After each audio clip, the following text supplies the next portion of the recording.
Assalamualaikum sahabat hikmah tersembunyi yang berbahagia. Bayangkan, di tepi sungai yang sunyi, seorang ibu tua berusia 70-an tergelincir dari batu besar dan terjun ke aliran air yang deras. Tangannya menggapai-gapai, mulutnya memanggil-manggil nama sang anak, namun suara jeritannya tenggelam oleh suara air dan gelak tawa seorang perempuan muda yang berdiri di atas jembatan kayu kecil. Namun sebelumnya, bagi yang beragama Islam, mari tinggalkan sholawat di komentar, agar sholawat ini menjadi saksi kita di akhirat kelak. Jangan lupa juga like dan subscribe channel ini untuk membantu menyebarkan dakwah Islam dalam bentuk cerita. Desa Sukamurni dikenal sebagai desa yang tenang. Hawa sejuknya menyelimuti sawah-sawah yang terbentang luas. Warganya ramah, saling kenal satu sama lain.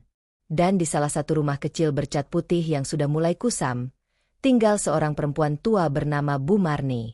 Usianya sudah 75 tahun.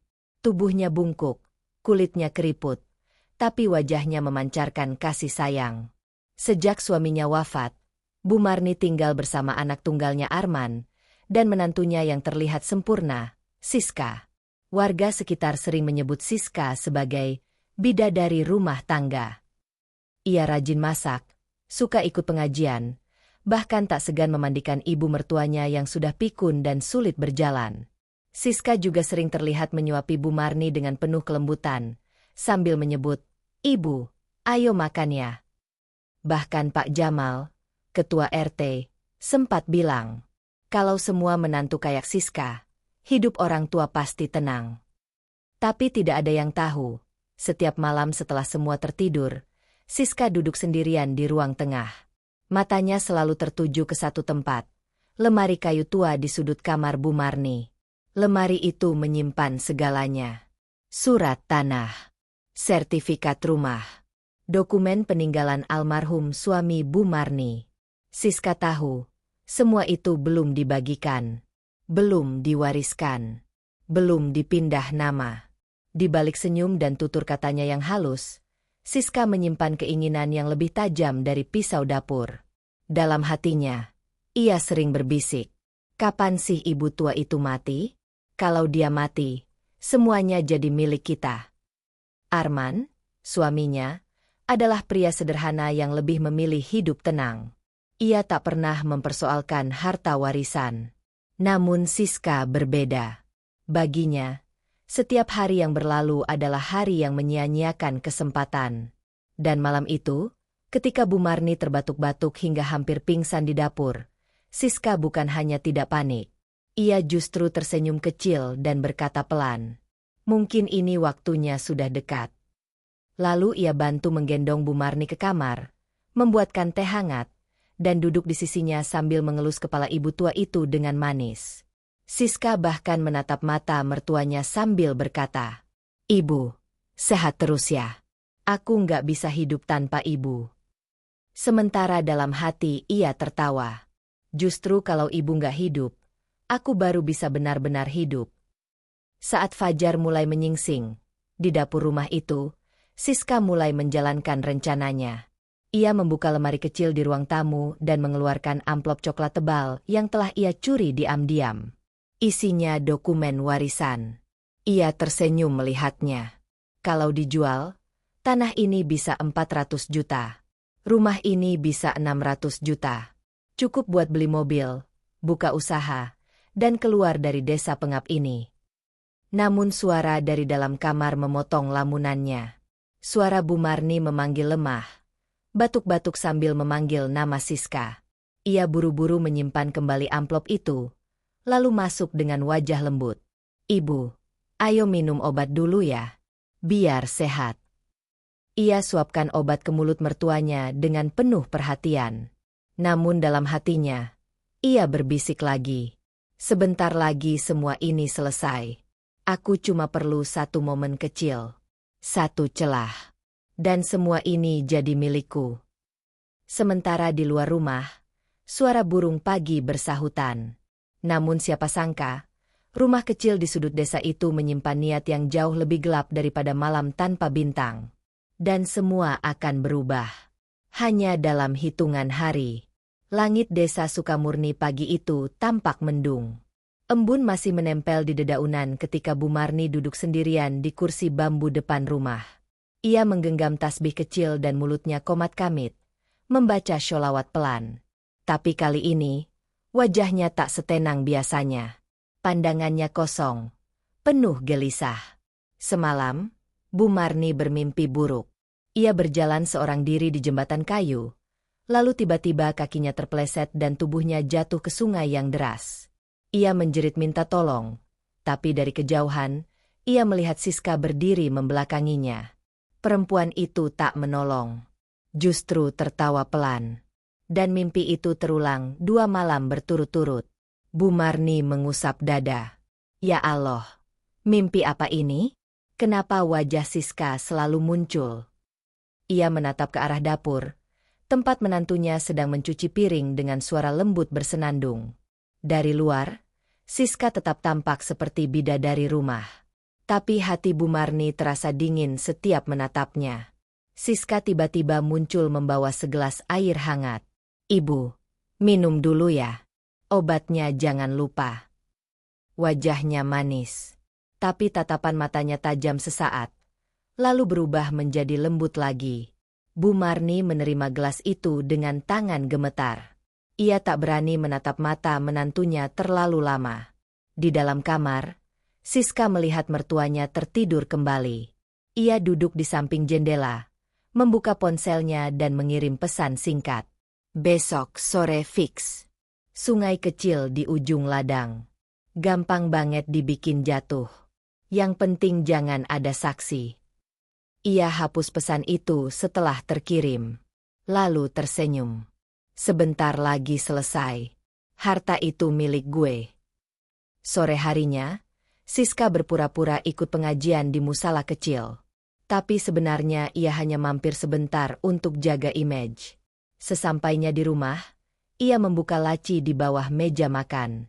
Mengambil seutas tali tambang kecil berwarna coklat dan menggulungnya rapi, lalu menyimpannya di dalam tas selempang. Ia sudah menghitung langkah. Ia sudah menghafal medan. Sungai kecil itu tenang, tapi cukup dalam. Di sekitarnya penuh semak dan batu besar. Tempat yang sempurna. Kalau Bu Marni terpeleset di sana, orang akan mengira itu murni kecelakaan. Namun yang tak ia duga, firasat Bu Marni makin kuat. Di malam yang sama, Bu Marni terbangun dengan tubuh gemetar. Peluh dingin membasahi lehernya. Ia teringat mimpi ketiga. Sungai, jeritan, tawa perempuan, dan tubuhnya tenggelam perlahan. Dan kali ini, mimpi itu terasa sangat nyata. Bahkan air sungainya terasa dingin di kulitnya. "Ibu nggak apa-apa." Arman masuk ke kamar sambil membawa handuk kecil. Bu Marni hanya mengangguk lemah. Ia tak tahu harus bilang apa, karena ia pun takut. Takut jika suara hatinya benar. Takut jika mimpi itu bukan sekadar bunga tidur. Di luar kamar, Siska mengintip dari balik pintu. Ia mendengar Arman menenangkan ibunya. Lalu Siska bergumam lirih. "Mimpi ya. Sayang, mimpi itu cuma pertanda dan pertanda itu bisa diwujudkan kalau waktu dan niat sudah matang." Ia pun berbalik. Senyumnya kian tipis. Dan malam itu, ketika angin berhembus lewat celah jendela, suara lembut Siska terdengar memanggil-manggil. "Ibu, besok sore kita jalan-jalan ya. Ke sungai." Ibu kan suka duduk di batu besar. Lihat air ngalir. Bu Marni hanya menatap kosong. Jantungnya berdetak tak beraturan. Sementara di dalam kepalanya, suara mimpinya kembali terngiang. Jeritan, arus sungai, dan nama Siska. Air sungai beriak pelan. Tapi langit di atas desa Sukamurni semakin kelam. Angin mulai menggesek pucuk bambu, membuatnya bersuara seperti rintihan. Dan di tepi sungai yang tampak damai, 2 sosok berdiri membisu. Bu Marni masih duduk di atas batu besar, menggantungkan kakinya ke sungai. Sesekali ia mengusap dadanya yang sesak. Ada firasat yang sulit ia jelaskan. Sementara itu, Siska berdiri di belakangnya, memandangi tubuh renta itu seperti memandangi tembok penghalang. Ia tahu, Satu dorongan saja dan semuanya selesai. Tangan Siska masuk ke dalam tas kecil. Ia menggenggam tali tambang yang telah ia gulung sejak pagi. Tapi suara hati kecilnya kembali berteriak. Dia yang rawat kamu waktu kamu hamil. Dia yang bersihkan muntahmu waktu kamu sakit. Kenapa harus sejahat ini? Tubuhnya gemetar. Matanya berkaca. Tapi pikirannya menolak goyah. Ia sudah mencuri surat tanah. Ia sudah berdosa. Kalau rencananya gagal, segalanya akan terbongkar. Dan saat itulah, suara Bu Marni kembali terdengar lirih. Siska, kalau ibu salah, maafin ya. Ibu cuma pengen lihat kamu bahagia. Kalimat itu menghantam keras. Siska terdiam. Hatinya seperti retak. Tapi bukan karena ingin berubah. Justru karena semakin berat untuk berpura-pura. Dengan napas tersengal, ia membuang tali tambang ke tanah. Ia maju satu langkah. Menatap punggung Bu Marni yang ringkih. Ibu tahu nggak, aku juga sayang sama ibu. Ucapnya. Suaranya lembut, tapi penuh tipuan. Bu Marni menoleh. Senyum lembut tergurat di wajahnya. Ibu percaya itu, nak. Dan pada detik itulah, Siska menunduk, menarik napas panjang. Lalu, dor. Dengan dorongan cepat dari kedua tangannya, tubuh Bu Marni terhempas ke depan. Kaki tuanya terpeleset batu, tubuhnya terguling, lalu tercebur ke dalam sungai. Siska. Jeritan panjang itu memecah keheningan. Air muncrat ke segala arah. Tubuh Bu Marni terbanting ke permukaan sungai, lalu terseret arus. Tangannya menggapai-gapai, mulutnya memanggil nama yang sama. Siska, tolong. Tapi di atas batu, Siska berdiri kaku. Tangannya menggigil, matanya membelalak. Tubuh Bu Marni yang renta itu terbawa arus. Kepalanya terbentur batu. Tangan dan kakinya bergerak liar, mencoba berenang ke tepi. Tapi tubuhnya terlalu lemah. Nafasnya tersengal. Air menelan mulutnya. Dan hanya suara lirih yang terdengar. Allah, Allah. Siska melangkah mundur. Napasnya tersengal. Dadanya naik turun cepat. Ia tak menyangka suara jeritan itu begitu nyaring. Dan sebelum ia sempat berbalik pergi, terdengar suara dari kejauhan. Wahai! Itu siapa jatuh ke sungai? Suara pemuda. Langkah kaki mendekat. Suara dedaunan terinjak. Siska panik. Ia buru-buru lari ke balik semak. Mengintip dari sela dedaunan. Dan dari situ matanya membelalak ngeri. Beberapa warga datang berlari. Seorang pemuda langsung nyebur ke sungai. Yang lain teriak-teriak memanggil bantuan. Bu Marni. Bu Marni. Tahan, Bu. Tubuh itu berhasil ditarik ke tepi. Wajahnya pucat. Bibirnya biru. Tapi matanya masih terbuka. Nafasnya berat. Dan saat warga menanyakan apa yang terjadi, dengan suara yang nyaris tak terdengar, Bu Marni berbisik, Siska. Siska yang dorong. Semua yang mendengarnya terpaku. Tak percaya. Menantu teladan? Siska? Tapi sebelum warga bisa bertanya lebih lanjut, seorang pemuda menunjuk ke semak-semak. Tadi gue lihat ada yang sembunyi. Cepet kejar. Siska mendengar itu. Ia segera kabur dari balik semak. Sandalnya terlempar. Kakinya menapaki tanah becek. Tergelincir beberapa kali. Tangisnya meledak. Bukan karena penyesalan, tapi karena rencananya gagal. Kenapa belum mati juga? Kenapa? Ia terus berlari menyusuri sungai. Tak menoleh. Tak peduli. Di belakangnya, suara warga semakin ribut. Dan di depan sana, sungai mulai berubah rupa. Airnya lebih keruh. Alirannya lebih deras. Dan aroma lumpur bercampur, bau amis. Siska belum tahu.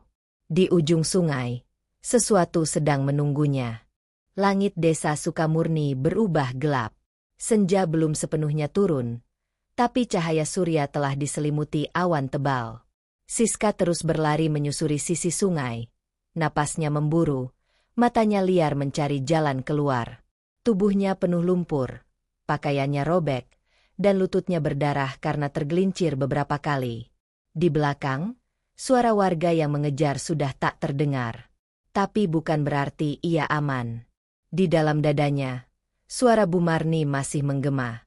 Siska yang dorong. Siska yang dorong. Siska berhenti sejenak di tepi tebing sungai. Ia menunduk. Air mengalir deras di bawah. Riaknya lebih liar. Daerah ini dikenal warga sebagai Sungai Buaya, tempat yang jarang dijamah manusia. Konon, pernah ada petani hilang di sini. Tapi Siska tak peduli. Ia hanya ingin kabur, sejauh mungkin dari suara kebenaran. Tangisnya pecah. Semua gagal. Ibu belum mati. Semua gagal. Ia menjambak rambutnya sendiri, memukul-mukul tanah, lalu terduduk lemas. Kakinya gemetar. Darah dari lututnya makin deras. Ia mengangkat kepala, menatap ke sekeliling. Sun. Tak ada siapa-siapa. Hanya suara air dan ranting yang patah di kejauhan. Tapi kemudian, sret, sret. Suara gesekan berat dari semak-semak di seberang sungai. Siska menoleh cepat. Matanya membelalak. Dari balik semak basah, perlahan muncul sepasang mata kuning menyala. Lalu, moncong panjang berkulit gelap keluar pelan dari air. Seekor buaya besar. Tubuhnya basah, sisiknya tebal, dan ekornya panjang menyapu air pelan. Siska langsung mundur, terpleset, lalu terduduk lagi. Tangannya mencari pegangan. Tapi tanah di sekelilingnya licin dan berlumpur. Buaya itu tak berhenti. Ia berenang perlahan, mendekat ke arah tebing tempat Siska berada. Moncongnya terbuka sedikit. Lidahnya menjulur. Nafasnya berat. Mata hewan itu menatap lurus ke arah Siska. Seolah ia tahu, di depannya bukan manusia biasa, tapi makhluk yang telah membuang kasih dan mencintai dunia. Siska mencoba berdiri, tapi tubuhnya lemas. Tangannya gemetar. Ia berusaha menjauh.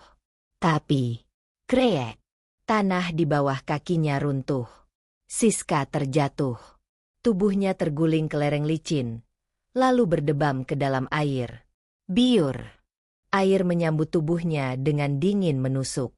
Lumpur menempel di wajahnya. Ia meronta, mencoba berenang.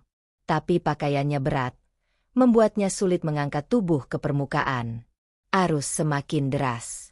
Kepalanya terantuk batu. Allah, tolong, tolong aku. Ia menjerit sekeras-kerasnya. Tapi suara itu hanya ditelan hutan dan angin sore. Dari belakang, clash. Buaya itu masuk ke air. Air bergetar. Ombaknya menggulung. Siska menoleh dengan wajah penuh horor. Ia melihat kepala makhluk itu muncul di belakangnya. Hanya beberapa meter. Ia berusaha berenang. Tapi tenaganya terkuras.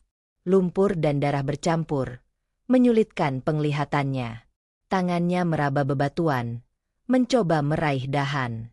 Tapi semuanya licin. Allah, Allah, aku salah, aku tobat, aku cuma pengin harta, aku pengin hidup enak, aku nggak mau mati kayak gini. Ia menangis. Tapi tangisan itu tak menghentikan makhluk buas di belakangnya. Buaya itu membuka mulut. Gigi-gigi panjang dan tajam terlihat jelas. Hanya tinggal satu tarikan. Tapi tepat ketika buaya itu hendak menyergap, terdengar suara keras dari kejauhan. Siska! Teriakan Arman. Disusul suara beberapa warga. Siska menoleh. Dari kejauhan, ia melihat cahaya senter bergerak. Beberapa pemuda menyusuri tepi sungai. Suara mereka ribut, membawa kayu dan galah. Buaya itu tampak terintimidasi. Ia berhenti. Moncongnya menyelam kembali ke dalam air. Tubuh besar itu menghilang perlahan. Air kembali beriak, tapi kali ini tanpa jejak. Siska tersungkur ke tepi sungai. Ia menggigil, menangis, terengah-engah, lalu bangkit dan kabur lagi ke dalam hutan. Warga yang datang hanya menemukan jejak kaki berlumpur, potongan baju robek, dan percikan darah di antara bebatuan. Dan hari itu, sungai menjadi saksi. Azab belum selesai. Tapi Allah belum menjatuhkannya sepenuhnya. Ia masih menunda. Agar yang bersalah sempat melihat bahwa tak semua rencana keji bisa ditutup dengan manis. Langit mulai gelap. Hutan di pinggir sungai berubah mencekam. Siska pincang berjalan melewati akar-akar pohon dan semak berduri. Kakinya berdarah. Pakaiannya compang-camping. Wajahnya penuh luka dan tanah. Tapi lebih dari itu, hatinya hancur. Rencananya gagal. Bu Marni selamat. Warga tahu. Arman tahu. Dan kini, ia bukan lagi menantu teladan. Tapi buronan azab. Enggak, ini belum selesai, gue masih bisa kabur. Gumamnya sambil tertatih. Ia menyusuri jalan setapak yang semakin sempit. Arah sungai ia tinggalkan. Kini tujuannya satu, keluar dari desa. Menyusup ke kota. Hilang. Dan mungkin mulai hidup baru. Namun setiap langkah yang ia ambil terasa seperti dihantui bayangan yang sama.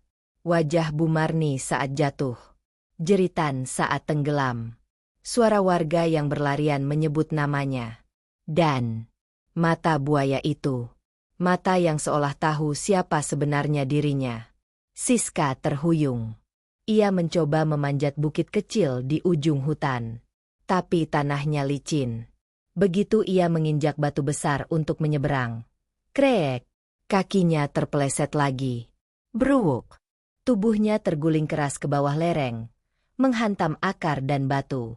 Luka di pahanya terbuka. Darah segar mengalir. Aarg! Jeritnya memekik kesakitan. Namun tak ada yang mendengar.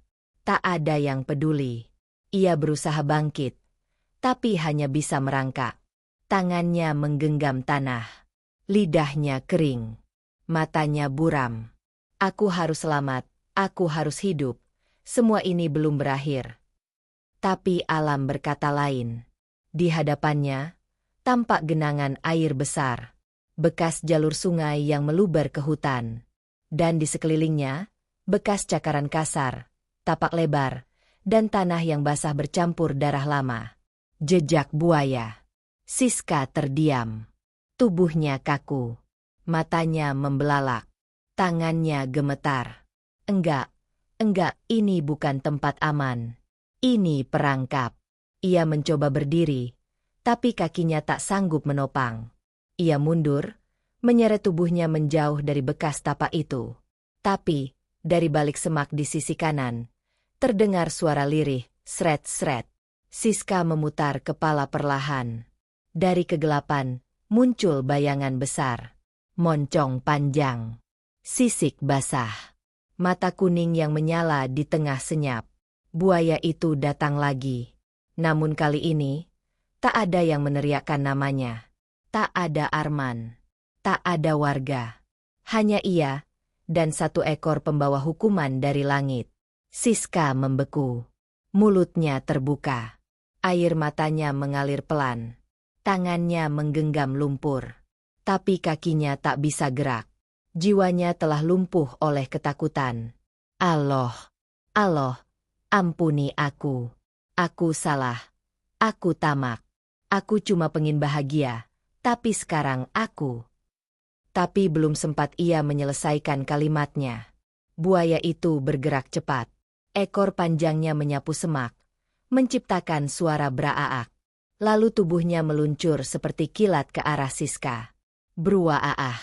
Gigi tajam itu mencengkeram betis kirinya. Jeritannya mengoyak keheningan hutan. Namun tetap tak ada yang datang. Siska meronta. Menendang. Memukul-mukul kepala buaya. Namun tenaganya jauh kalah. Hewan itu menggoyangkan tubuhnya keras, menciptakan putaran yang mematahkan sendi. Darah menyembur ke tanah. Siska menjerit dan mencakar lumpur. Tubuhnya terseret ke arah genangan air. Mulutnya berteriak menyebut nama Allah. Tapi suara itu tak lebih dari gumaman terakhir. Dan ketika air berubah merah, ketika cipratan terakhir membasahi daun-daun, azab itu tuntas menjemputnya. Jauh dari rumah, jauh dari yang ia kejar. Ia tak mendapat warisan, tak mendapat pengampunan. Yang ia dapat hanya sunyi dan gigitan terakhir dari azab dunia. Langit di desa Sukamurni telah benar-benar gelap. Lampu-lampu minyak mulai menyala di setiap rumah. Di ujung gang, suara azan maghrib sayup-sayup terdengar. Namun di rumah Bu Marni, tidak ada suara. Hanya keheningan yang menggantung panjang di antara dinding bambu yang dingin. Arman baru saja tiba. Tubuhnya basah oleh keringat dan lumpur. Kakinya penuh luka kecil karena berlari tanpa alas kaki dari ladang ke rumah Pak Buleman, tempat sementara Bu Marni dibawa warga usai ditemukan tenggelam. Sesampainya di sana, pandangannya langsung tertumbuk pada tubuh ibunya yang terbaring lemah di atas dipan bambu. Wajah tua itu pucat, rambutnya basah, dan selimut tipis menutupi tubuhnya yang menggigil. Ibu! Allah! Ibu kenapa bisa jatuh ke sungai? Arman langsung bersimpuh. Tangannya menggenggam tangan ibunya yang dingin. Air matanya jatuh tanpa bisa ditahan. Bu Marni membuka mata perlahan. Pandangannya masih buram. Tapi suaranya jelas. Lidahnya bergetar. Lalu berkata pelan, "Siska." Siska yang dorong ibu. Arman seperti ditampar petir. Apa? Warga yang berkumpul di sudut ruangan langsung menunduk. Tak ada yang sanggup berkata apa-apa. Kebenaran yang mereka dengar sendiri dari mulut Bu Marni, kini disampaikan pada orang yang paling akan terluka. Enggak mungkin. Siska itu istri saya. Dia sayang sama ibu. Mana mungkin. Tapi suara ibunya kembali memecah kebisuan, lebih pelan namun menghunjam. Ibu lihat. Men. Ibu lihat langsung. Dia yang dorong ibu. Arman terduduk. Lututnya lemas. Tangannya jatuh ke pangkuan. Dunia runtuh. Selama ini, ia percaya Siska adalah anugerah. Wanita salihah. Lembut. Telaten. Ternyata, semua hanya topeng. Di tengah kekacauan itu, Pak Jamal datang tergopoh-gopoh. Ia membawa kabar dari warga yang mencari jejak Siska ke arah sungai dalam. Pak Arman, kami temukan bekas jejak kaki. Ada darah, robekan kain, dan ini sendal istri kamu. Pak Jamal menyerahkan sendal jepit lumpur itu ke tangan Arman. Arman mengenalinya. Itu milik Siska, yang selalu dipakai setiap sore, yang ia belikan di pasar 2 bulan lalu. Tangannya bergetar saat memegangnya. Lalu, tangisnya meledak. Kenapa? SIS. Kenapa kamu tega? Pak Kaji Gufron yang sejak tadi duduk di sudut ruangan akhirnya angkat bicara. Suara tuanya berat dan penuh hikmah. Mas Arman, Allah sedang buka hijab. Kita semua dulu tertipu oleh kebaikan yang palsu. Dan Allah tidak tidur.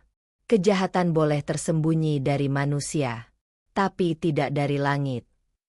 Bu Marni menangis pelan, tapi bukan karena dendam, melainkan karena luka yang terlalu dalam. Luka yang ditanamkan oleh tangan yang dulu ia belai dan ia doakan. Sementara itu di luar rumah, warga mulai berkumpul lebih banyak. Isu tentang Siska yang mendorong mertuanya menyebar cepat. Sebagian menangis. Sebagian hanya terdiam. Subhanallah. Menantu sendiri, tega mendorong ke sungai demi warisan. Ucap salah satu ibu sambil memeluk anaknya erat. Dan malam itu, desa yang biasanya tenang, berubah menjadi lautan bisik-bisik. Pagi menjelang. Kabut tipis menyelimuti desa Sukamurni. Embun masih bergelayut di pucuk daun. Namun di dalam rumah Pak Buleman, suasana tak sesejuk udara pagi. Wajah-wajah murung masih berkumpul.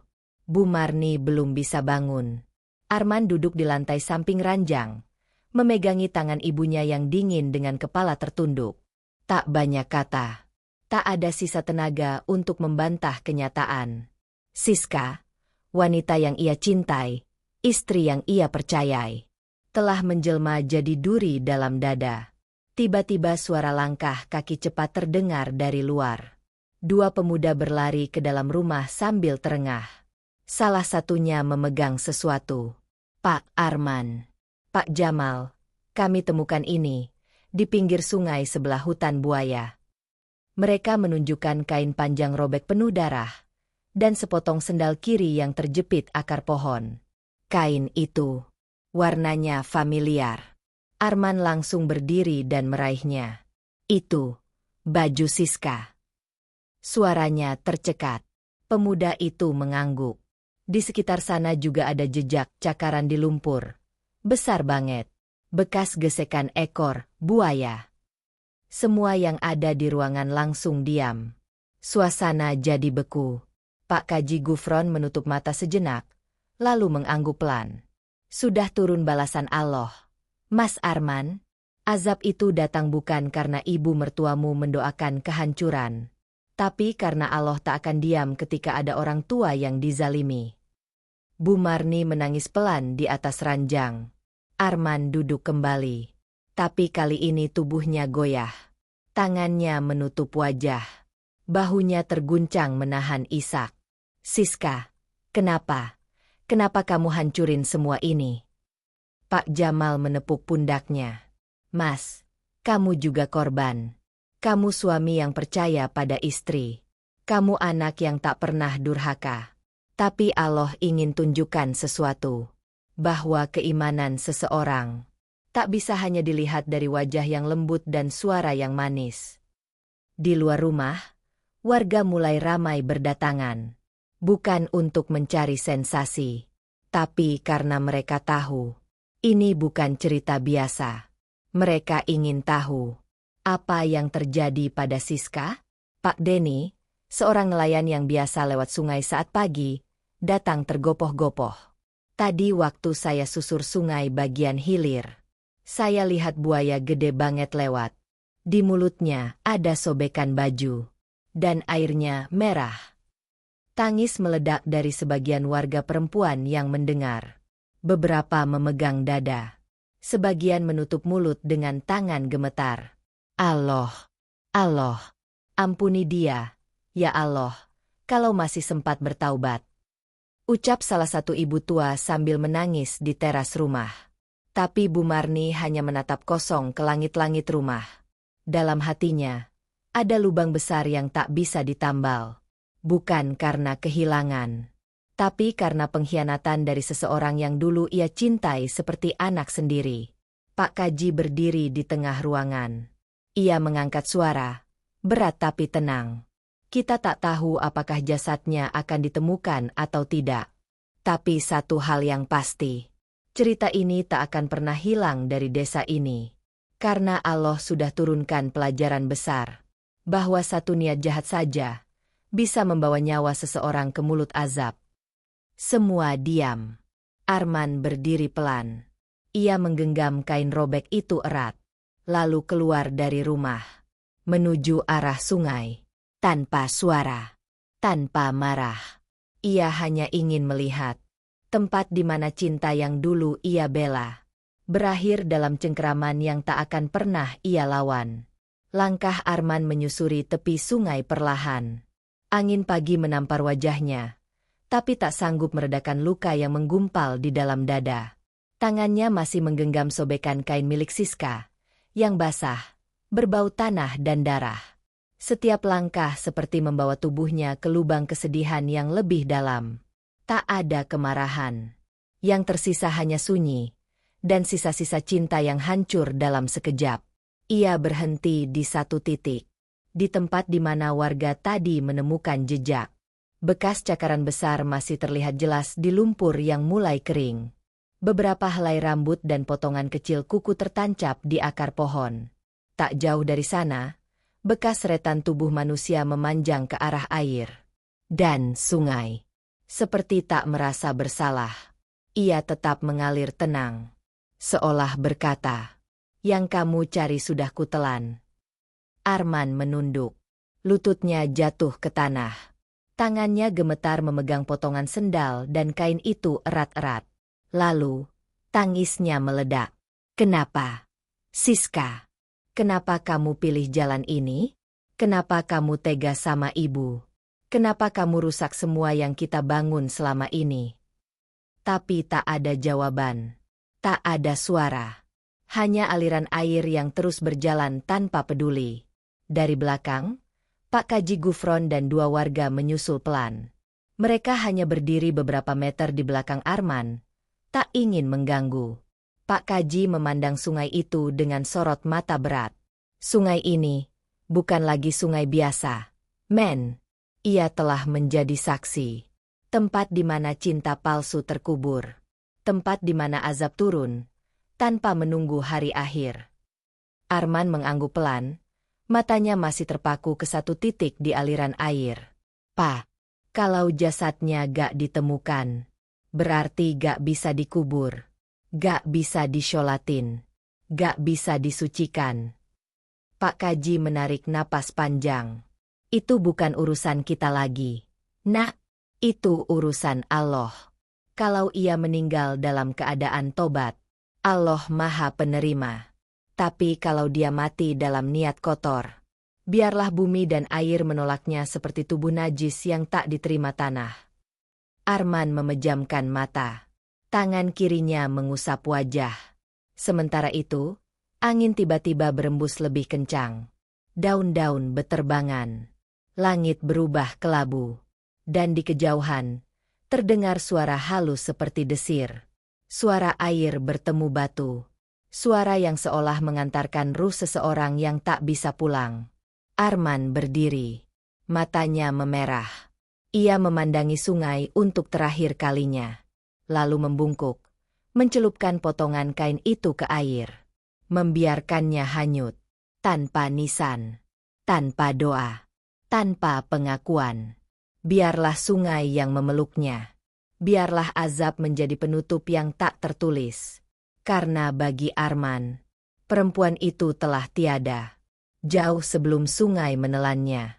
Dan ketika ia melangkah pergi, ia tahu. Satu hari nanti, semua yang terjadi hari ini akan jadi cerita. Cerita yang akan ia simpan bukan untuk menumbuhkan dendam, tapi untuk menguatkan cinta pada satu-satunya wanita yang tersisa dalam hidupnya, ibunya sendiri. Fajar menyingsing dengan cahaya tipis di desa Sukamurni. Angin pagi membawa aroma rumput basah dan dedaunan yang terguyur embun semalaman. Namun suasana di rumah Bu Marni masih diselimuti duka. Tak ada tawa. Tak ada suara masakan dari dapur. Hanya derit pelan dari kursi bambu dan suara napas tua yang berat dari kamar depan. Bu Marni kini telah bisa duduk. Tubuhnya masih lemah, tapi matanya mulai tajam kembali. Ia tak lagi memanggil Siska dalam tidur. Ia tak lagi menunggu di pintu depan sambil berharap menantunya datang membawa teh hangat.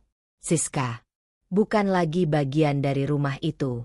Bukan lagi bagian dari hidupnya. Arman duduk di samping ibunya, menggenggam tangannya. Tak ada yang diucapkan. Karena tak semua luka perlu dibahas. Ada luka yang cukup disembuhkan dengan diam dan kehadiran. "Ibu kuat ya?" ucap Arman lirih. Bu Marni menoleh pelan. Ia menatap anak laki-lakinya, satu-satunya yang tersisa. "Ibu masih hidup karena Allah kasih kesempatan. Bukan buat benci, tapi buat memperbaiki," jawabnya pelan. Air mata Arman jatuh. Ia mencium tangan ibunya dengan lirih. Tangis itu bukan hanya tangis kehilangan, tapi tangis pembersihan. Dari cinta yang salah. Dari kepercayaan yang dibutakan oleh topeng. Di luar rumah, warga mulai berdatangan. Mereka tak membawa amarah. Mereka datang dengan pelukan, makanan, dan doa. Bu Marni menerima semuanya dengan senyum tipis dan mata yang berkaca. Pak Kaji Gufron datang terakhir. Ia duduk di teras rumah, memandang sawah yang mulai menguning. "Bu Marni, Saya ingin titip satu pesan. Cerita Ibu dan Siska ini akan jadi pelajaran bagi banyak orang. Iya, Pak, jawab Bu Marni pelan. Ibu sudah ikhlaskan semuanya. Kalau Allah memang ambil dia seperti itu, mungkin karena Allah lebih tahu apa yang ada di hatinya. Pak Kaji menunduk. Luka Ibu bisa menyelamatkan banyak hati yang hampir tersesat. Dan Ibu, insya Allah, diangkat derajatnya bukan karena sakitnya, tapi karena sabarnya. Bu Marni meneteskan air mata. Tapi kali ini, bukan karena sedih, melainkan karena lega. Di musala kecil desa, malam itu, Pak Kaji memberikan khutbah singkat. Warga yang biasanya hanya datang setengah saf, malam itu memadati ruangan. Dalam kisah ini, kita belajar bahwa satu nama yang tampak salihah bisa menyimpan gelap di dalam hatinya. Dan satu jiwa yang dianggap lemah, ternyata adalah yang paling kuat menjaga cinta, sabar, dan keikhlasan. Tak ada satupun warga yang berani membantah, karena mereka telah melihat sendiri bagaimana Allah menurunkan azab tanpa harus menunggu maut dari langit. Cukup dengan niat yang keji, dan semuanya dibalas tunai di dunia. Siska. Nama itu kini tak disebut dengan bangga. Ia jadi pelajaran. Bukan untuk dihina, tapi untuk diingat, agar kita tak mengulang dosanya. Dan Bu Marni. Nama itu kini disandingkan dengan kekuatan. Bukan karena ia bertahan hidup dari arus sungai, tapi karena ia tetap memilih untuk tidak menyimpan dendam. Meski seluruh dunia mengizinkannya.